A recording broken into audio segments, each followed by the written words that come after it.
Coming up, we learn more about beauty brand Prados, from its colorful eyeshadow palettes to its work giving back. CEO Cece Meadows tells us more. Plus, we say farewell to ICT's associate editor Vincent Schilling. After 16 years, he's moving on from Indian Country Today. We'll take a look back at his career and the stories he's covered for us. I'm Malia Chavez. Join us for those interviews plus headlines from Indian Country Today.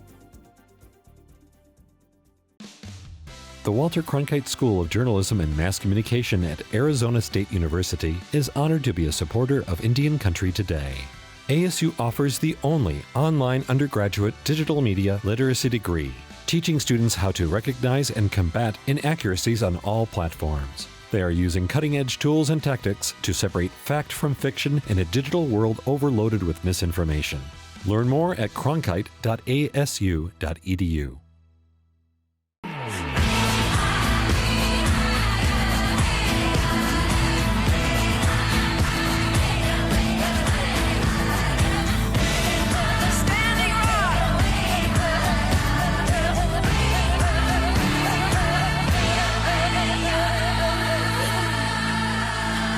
This is Indian Country Today.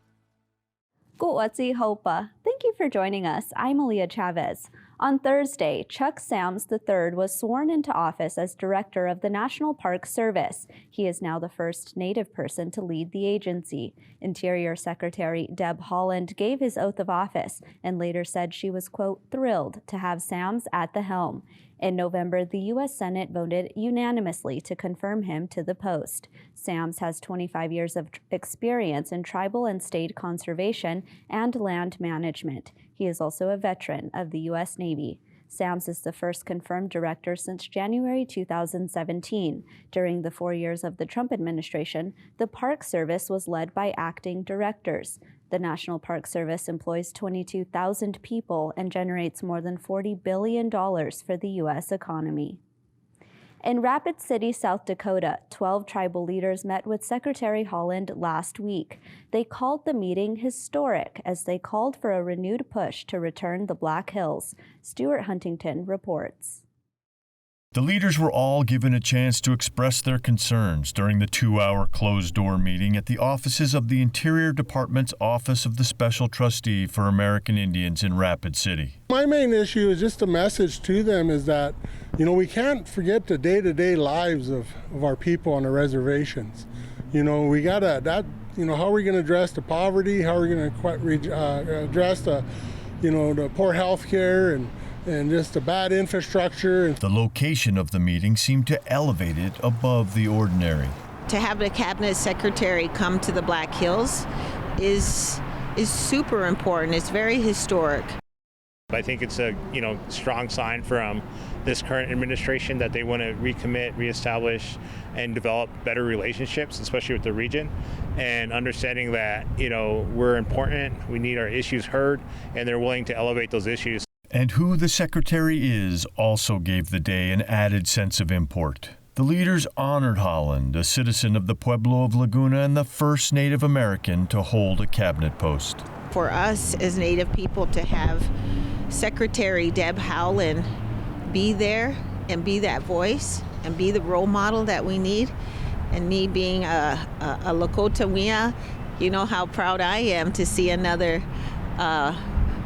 historic moment to have a woman sitting at the cabinet level and her being a Native woman. So very proud, very, very exciting, and very grateful to be representing my people at this time and moment. It was historic. In Rapid City, South Dakota, this is Stuart Huntington, Indian Country Today. In Oregon, an Indigenous grandmother and granddaughter are creating a dictionary to keep their language alive. Esther Sutzman and her granddaughter Ayana Brown are citizens of the Kalapuya, the southernmost nation from the Yoncalla area. Brown, who is part of her tribe's language project, was told that, like many Indigenous languages, hers was dead. but KPIC reports the two decided to team up with the linguist Paul McCartney to put together a dictionary to keep their language alive. With the help of McCartney and a successful crowdfunding campaign, they were able to print 100 copies of their dictionary. The copies are on their ways to schools with Native American studies programs, including several colleges in Oregon. Indigenous gamers are advocating for representation and education. Streamers like Marlon Weekusk, a citizen of the Onion Lake Cree Nation, are educating while empowering other Indigenous content creators. Weekusk says his culture goes almost completely unrecognized in the greater gaming world, and he is determined to change that. The streamer talks about tokenizing Indigenous people and representation of Cree characters in the video games that he plays. And he also features a Cree word of the day during his streams, explaining its meaning and origins.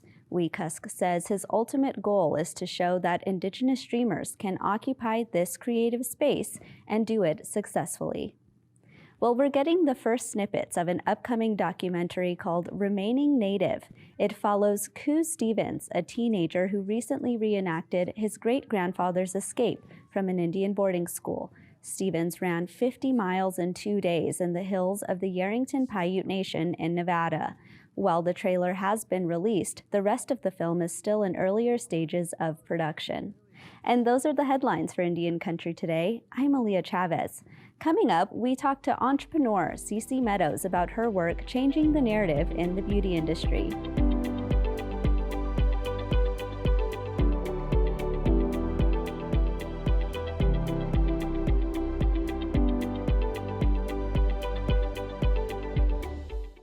Imagine going to a retail store like JCPenney and seeing a beauty brand that is Indigenous owned. Well, that's exactly the case at some stores around the country. Prados Beauty was founded in 2018 by Cece Meadows. She joins us today to share how she went from creating her business to getting her products sold in a major retailer in just 3 short years. Hi, Cece. Hello, thank you for having me. Cece, tell us what inspired you to start a business like Prados. So I started off in the industry as a published New York Fashion Week makeup artist, and being behind the scenes at fashion shows and showing up in my traditional, where I would wear a ribbon skirt, I'd wear my moccasins, I would wear my strong, Indigenous, I would wear my trademarked, proudly Indigenous, unapologetically beautiful shirt. And sometimes the models would ask me, like, what is Indigenous, or what's an Indigenous person, or what's Indigenous mean? And, sometimes I would think to myself, it's probably one of the most amazing days of my life, but also one of the saddest.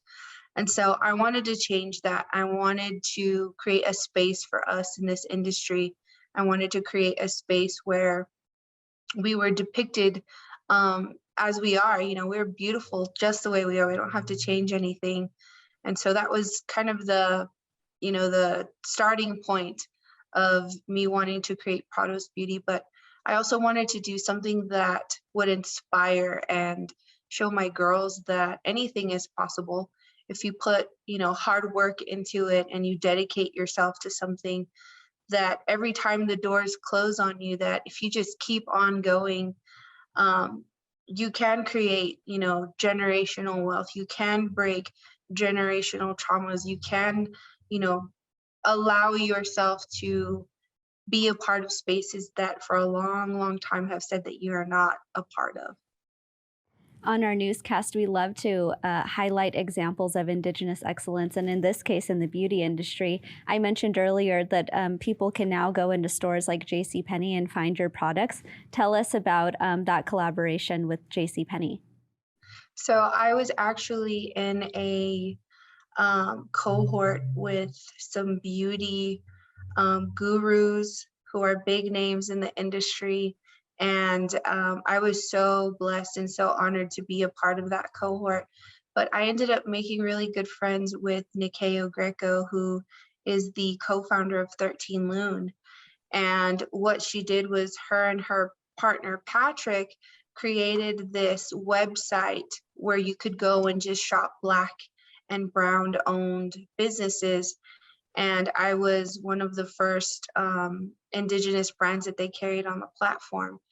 So Sephora is actually leaving JCPenney's and going into Kohl's. And so JCPenney's had to switch around their whole beauty counter, and they approached 13 Loon because they loved everything that they were doing on their platform, and they wanted to bring that to store.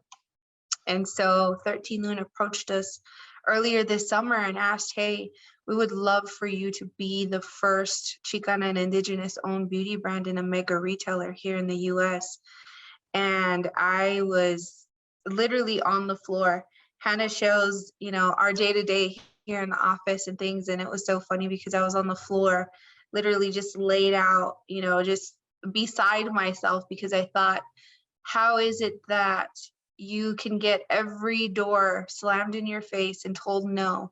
And it's just a one moment by chance that you connect with someone and they advocate for you and they push for you to be a part of, a bigger story. And so we launched in JCPenney's with 13 Loon in September in the first 10 stores. And then come 2022, we'll be in 300 more stores. And then in the following year, we'll be in another 300 stores. So it'll be 600 stores across the US by 2024. So really excited about that. I could imagine. That gives me goosebumps to think about how that means so much for Indigenous people all over the globe. And that is really very exciting. I want to talk about sort of one of the core values of your business statement, which is to give back. And so I know that you have some projects that you've been working on during this holiday season to give back to the community. Tell us about that. Yeah, so one of the reasons that I also started Prados was I wanted to have a way to give back to my community and to give back to Indigenous peoples. And I thought, what great way to start a business with the promise that no matter how big you get and how well you're doing in the industry, that you always give back to your people, whether it be through monetary donations or it be fundraising or it be time, teaching young entrepreneurs how to break through and be able to do what I'm doing. And so I'm so excited that this past year we were able to double our giving from last year. And then we've been doing a toy drive here in the Las Cruces area because we are located here in Las Cruces, New Mexico, which is Mescalero Apache land. And so we have been so honored to be able to give back to this community. And then we also raise money for shoes, and we started our nonprofit, the Prados Life Foundation.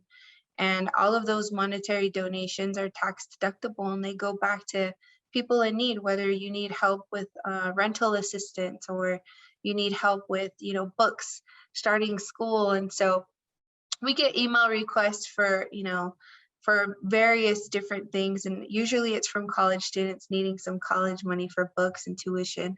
And I'm so happy to help because I was a student. I knew what it was like to be hungry during college, not want to, call my parents and be a burden on my parents, but to know that there is something that we have built that is bigger than us, really. And to be able to give back to our communities is so important to me. Cece, I want to ask you, looking back to your childhood and how you grew up, did you ever think you'd be the owner of Prados Beauty and, to be the entrepreneur that you are today? I don't know. I don't. If I could tell, 13-year-old me what I would be doing today, I would have, I probably would have just cried and been overwhelmed with emotion because I was going through such a hard time at that age.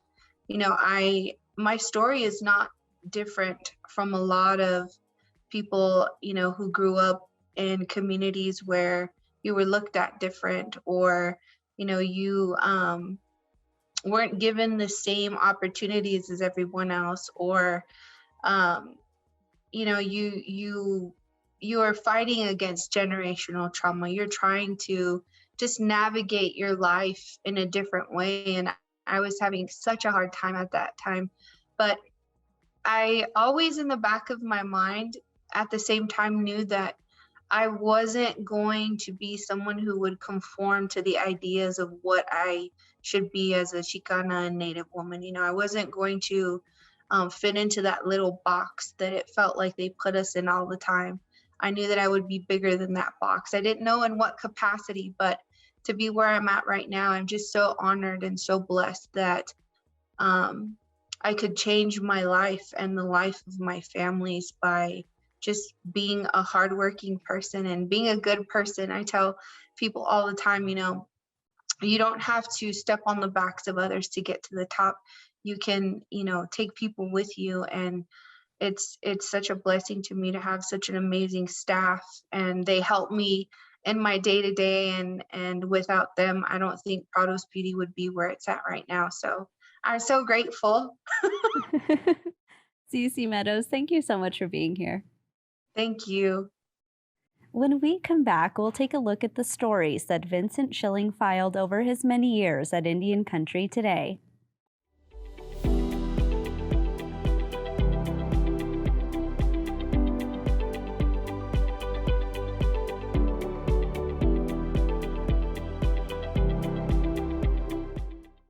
Several years ago, Indian Country Today was a newspaper that people bought and read nationwide. It was mailed to homes, tribes, and businesses, and quickly readers became familiar with Vincent Schilling. He's followed politicians, educators, sports figures, even movie stars, and as technology evolved, so did he. Years ago, Vincent started shooting video for Indian Country Today's website. After so many years of bringing the news to you, he's decided to move on from ICT, and today we thank him for his many contributions to make our news organization what it is today. We're joined today by Vincent Schilling, and we're excited to discuss what his next chapter will be. Hi, Vincent. Hey, Aaliyah. How are you? I already got tears in my eyes. Well, let's just start off with the very first question, which is, looking back at all the many years, the 16 years you've been at ICT, what will you sort of remember most fondly? All the people I have met, including staff to everyone else in Indian Country, and learning so much about so many cultures and so many traditions and so many songs and so many ways of doing things, that it's really completely, honestly overwhelming, the wealth of knowledge that I was gifted with, having been here at Indian Country Today.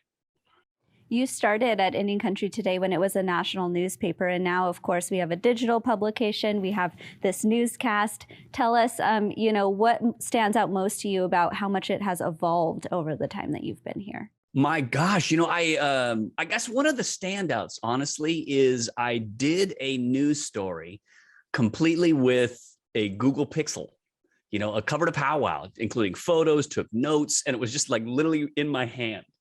When starting out, I had a tripod, a couple cameras, bags with digital stuff in it, and running around taking notes with a big notepad. And what I really noticed is how the world of news has condensed to being able to report from your literal fingertips.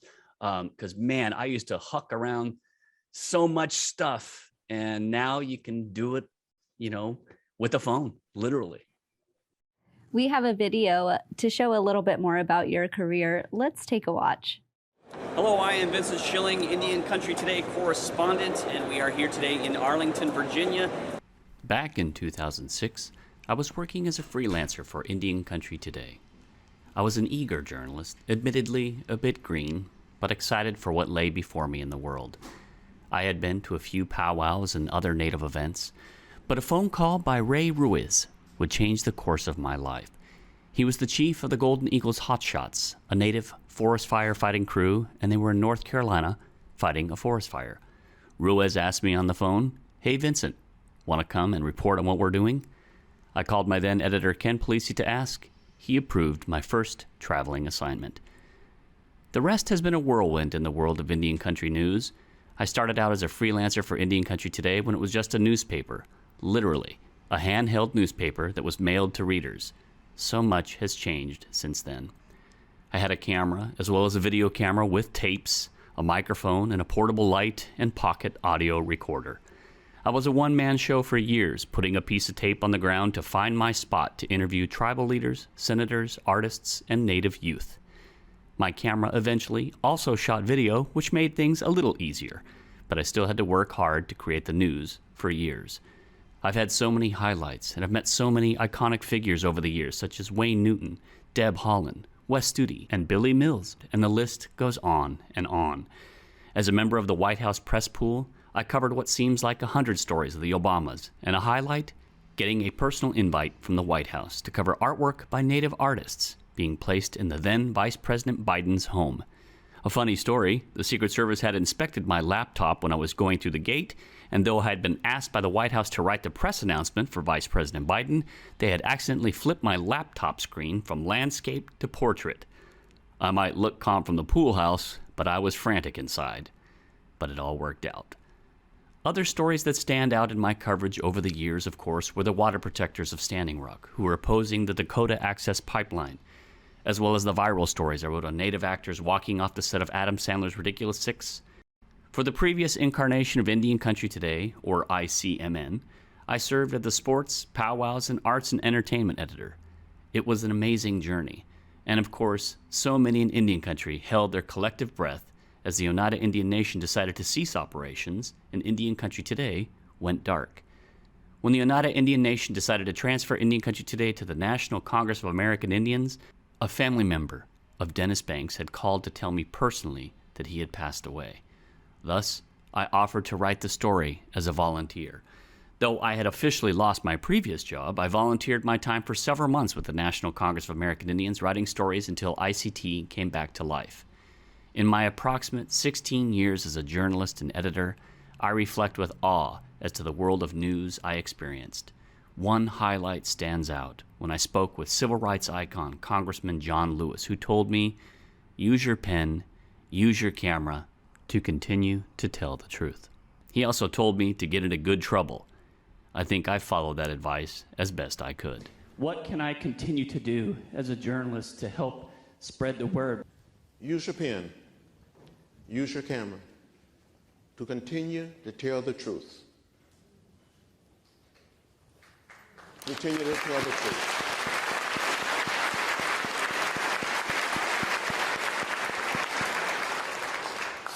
Get in trouble. Good trouble. Necessary trouble. As I move on to a new chapter of my life, wishing the best for everyone listening and watching, I say to you all for the last time, this is Vincent Schilling, reporting for Indian Country Today.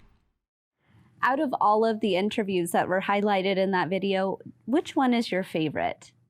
Well, I have to admit there's so many cool ones. It was pretty cool to be invited to the vice president's house to hear him speak and to shake his hand. And, that was pretty incredible. I'm sitting here as a Native journalist writing a press release for the White House. I was like, wow, how is this possible? And then reporting to Indian Country Today. And then, being at, an event where I got to ask, Congressman John Lewis, one of the leading icons of the world of civil rights, to ask him questions. And earlier in that interview, I was literally tears coming down asking him questions, and to tell him to use my pen and camera to continue to tell the truth is just, incredible. The man was known for saying the word good trouble, and he told it to me.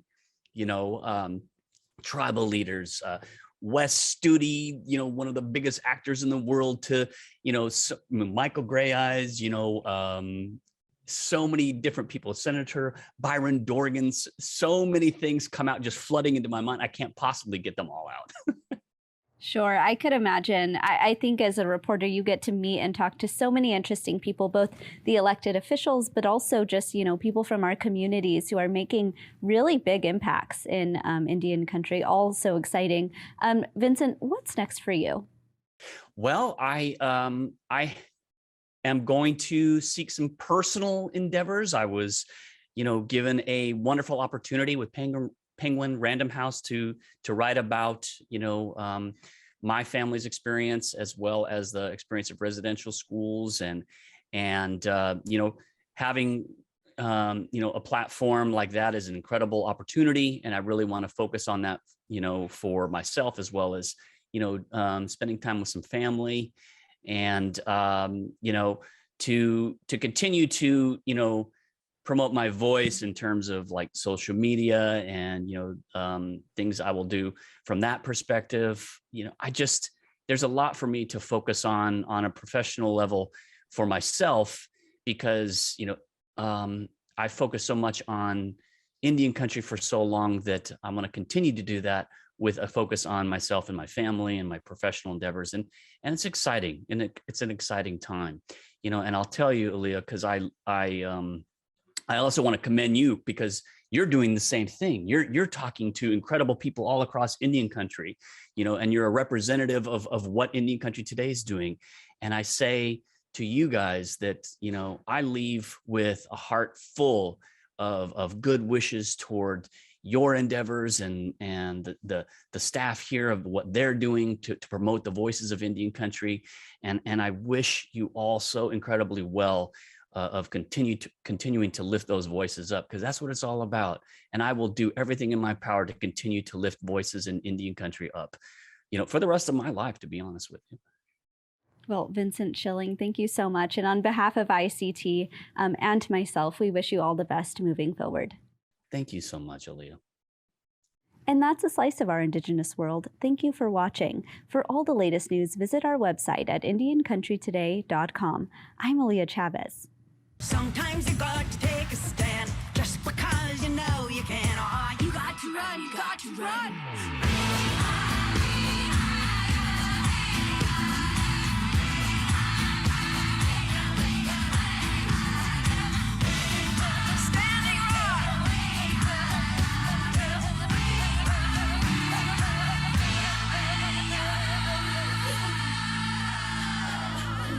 This is Indian Country Today.